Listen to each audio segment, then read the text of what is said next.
अस्सलाम वालेकुम दोस्तों 22 जून 2025 की रात जब अमेरिका ने अपने जदीद तरीन B-2 बमबार तैयारों के जरिए ईरान के न्यूक्लियर अड्डों पर होलनाक हमला की तो दुनिया थम गई। चंद घंटों में तेहरान से एक गरेदार पैगाम आया जो पूरी दुनिया के लिए खतरे की घंटी था। ईरान की तरफ से पैगाम था, हम आबनाए हरमज को फौरन बंद कर रहे हैं। ये सिर्फ ऐलान नहीं था बल्कि आलमी मुआशरत, समंदरी तजारत और तीसरी आलमी जंग की तरफ बढ़ता हुआ एक कदम था। दोस्तों अब यहाँ पर सवाल ये है कि आबनाए हरमज क्या है। दोस्तों आबनाए हरमज खलीज फारस और खलीज अमान के दरमियान वाक़या है। एक इंतहाई अहम और नाजुक बहरी रास्ता है जिसकी चौड़ाई तकरीबन 33 किलोमीटर है और रोजाना तकरीबन 20 मिलियन बैरल तेल यहीं से गुजरता है। यानी दुनिया का 20% तेल सिर्फ एक रास्ते से गुजरता है और ये ईरान के शमाल में मौजूद है और इस पर इसका बराह रास्त फौजी और जोग्राफियाई कंट्रोल मौजूद है।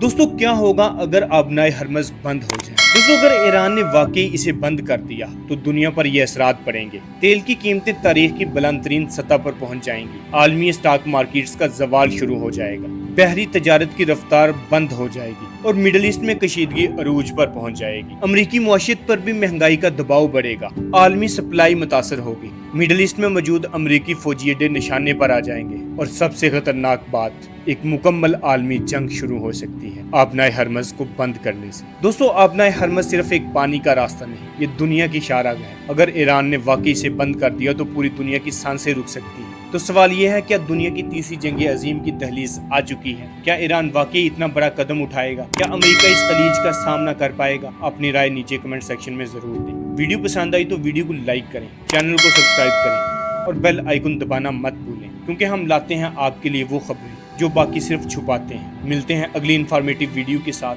तब तक के लिए अल्लाह हाफिज।